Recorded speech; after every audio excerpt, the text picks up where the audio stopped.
Now, next week we're going to be charging Francis with kidnapping and murder and abduction of the papal staff of Pope Benedict.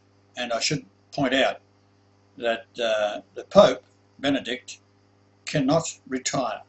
This is why he is of the 7 popes in the Vatican during the course of the Vatican history, which was established on the 11th of February in 1929. And exactly 84 years later, there's a lightning strike, and at the same time, we have Benedict announcing his retirement because he was sickened by the church. He couldn't do anything about it. He was disgusted. He had broken his wrist. He was suffering from arthritis, and then he announced that he was going to retire on the 11th, which is 84 years exactly of the Vatican itself. Now, the Malachi prophecy predicts that the last pope, which is one in Revelation 17:11, that is still alive during the course of the Vatican's history, where the Pope has 2 hats. He's a king, dictator, and Pope. What he says goes, that's it. So before the conclave, we were communicating with the Pope Benedict, and as I said, a Pope can't retire. He loses his job when he dies, and I told him that he was still Pope, and we were communicating with him from Australia via Facebook and an email account. Now, the email account is registered with the server and can be subpoenaed as being who organised that account. And you'll find that when it goes to court, it'll be, of course, the account of the Pope. Now, with our communications back and forth, I have been watched by, you could say, the Mossad, in particular the CIA, Asia and Australia. I've had dealings with them all, and our emails or our communications and uploads and whatever we put on YouTube or whatever other communications that have gone on between us and people around the world, I am constantly watched and monitored. And as a result of that, the contact between Benedict and myself was a major blow, a complete and utter surprise to the Mossad, and this meant the end of Israel. So, with the communications back and forwards, I didn't let on to the Pope that our emails were being monitored by the agencies of evil. And as a result, we just talked naturally, so back and forth. Now, I could have said that the next Pope that comes out of the conclave, put a bullet in him and save the world a bit of problem. If I had been in that position where I was sitting outside the conclave with an Uzi, he'd have got 4 or 5 slugs. There's no problem at all with me doing it, because as God, I get blamed for death anyhow. So we communicated back and forwards, and we become friends. And he asked me many, many things, and I explained Bible prophecy to him, which is primarily Revelation 17:11, where there'll be 7 popes. 1 pope will survive, be still alive, and become the pope under the new Reformed Church, combining that with the Malachi prophecy and the Catholic prophecies, that the Vatican will be destroyed and a new church formed under Christ. So, while this communication was going on, there was no Pope, per se. And the conclave was being formed. So we sent faxes and communications, emails, etc., to the likes of Timothy Dolan, and he being the man, if you like, that was in charge of, and there's his email. Well, he nominated himself as media spokesman. There's his email address there somewhere, if I hope you can see it. And of course, what has happened is the office staff of the Pope Benedict was entered by the thugs working for Francis, who identified themselves as being the investigators, and that they were assisting the Pope. In other words, they're saying they're working for the Pope, Francis, after he was elected.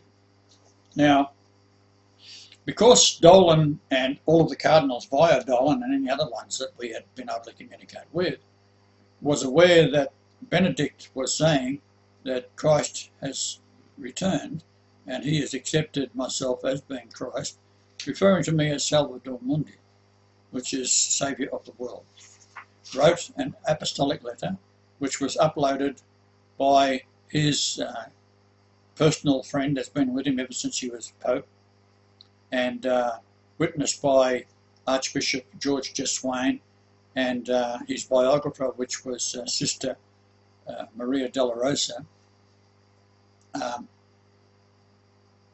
George Jeswain has taken on the position of being the right-hand man of assistant to the new Pope Francis, but prior to that, because he was sending us emails, and we were receiving emails and Facebook communications from Father Giuseppe.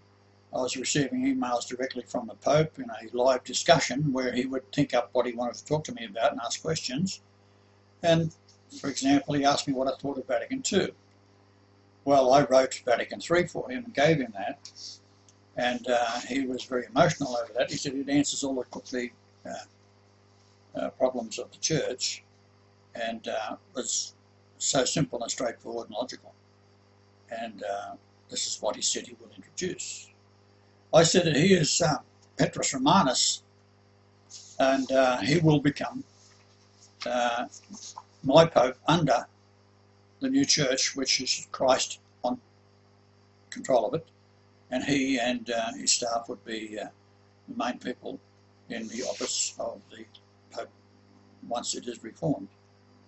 In the meantime, Francis becomes Pope, and a 45-minute meeting between Francis and Benedict, witnessed by Father Giuseppe and I'd imagine Sister Della Rosa was there, but in particular George Jeswain, and I say George Jeswain because he's still available and can be subpoenaed into court. And the Pope himself had, his office was entered, and he was apparently knocked to the ground. Well, we don't know whether this is... I've found now that the account of that night. Well, just read it, and now, we don't know for certain whether the account that we're receiving from Father Giuseppe, at what point in time was it taken over and perpetuated by someone else posing as Giuseppe. If it was one of the men who were there that night, I think this is what's happened. Be describing what happened as we were asking questions. It's all very suspect. It did say that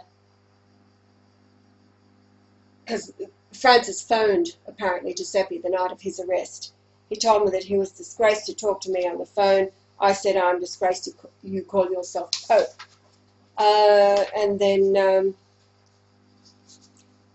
there's a bit of conversation, and then he says, this is what happened. Before I left Rome, this is how it happened. All of a sudden, we hear a slam on the Pope's office door. It's the police. Now, this is very interesting because the police told us they had no authority within the Vatican, yet it's the police and men in suits, and in brackets Francis men.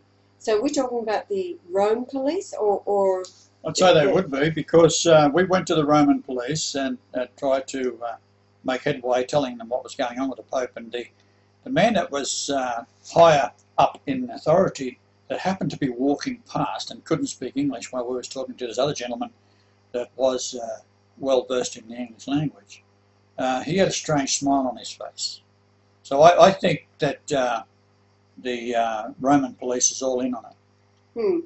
Right? Well, it's all, I was telling somebody, and they just said it's all mafia. And this is how the mafia operates, obviously.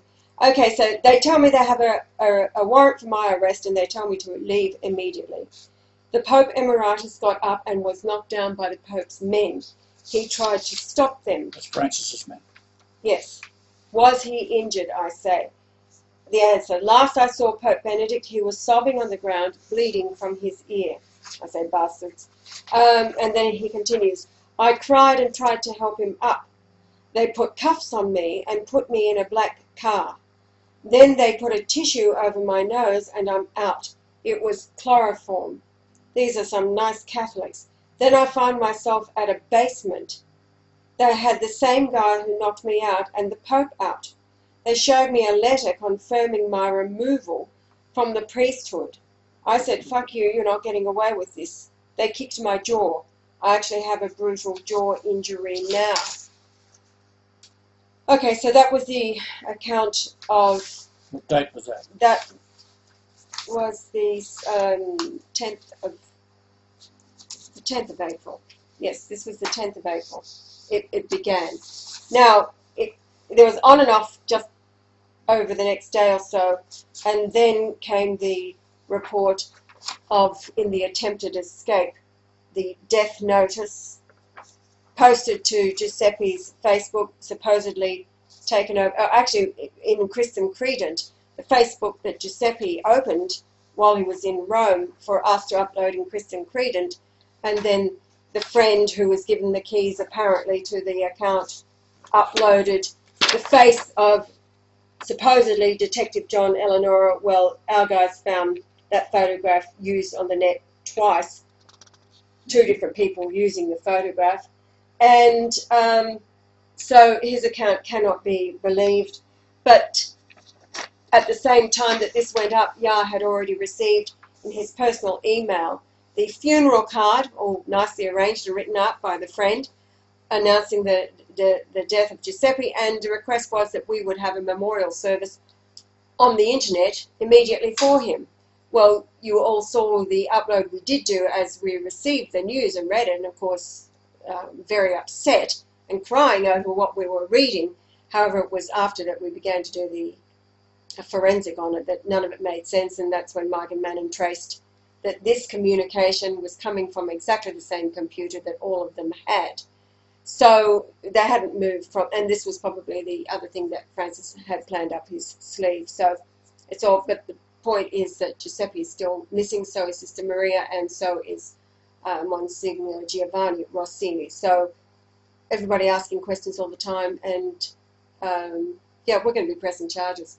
This beast needs to be removed. Well, he's made the mistake, if you like, of making the Vatican transparent. Well, he's attempted to. Actually, let's go through that now and read exactly what he has done. You got a copy of it? Yes, we've got a copy of it. We're going to watch. There's been a PDF download and all kinds of things, but apparently he's removed immunity from anybody connected with the Vatican. So, of course, that would include himself. I don't think he realised it includes himself. Yeah, well, anyway, apparently that's what that apostolic letter was done, effective from the 1st of September.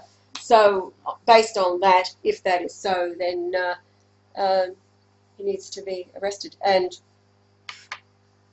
get to the bottom of where these people are. He's charged with murder and kidnapping. Yep, absolutely. So, if they produce the Father Giuseppe and subpoena the Pope Benedict and George Gansway, and George has to come forward. They all have to tell the truth. Mm. You can show that George Jeswain will tell the truth and Father Giuseppe will tell the truth, and if he's not produced, where is he?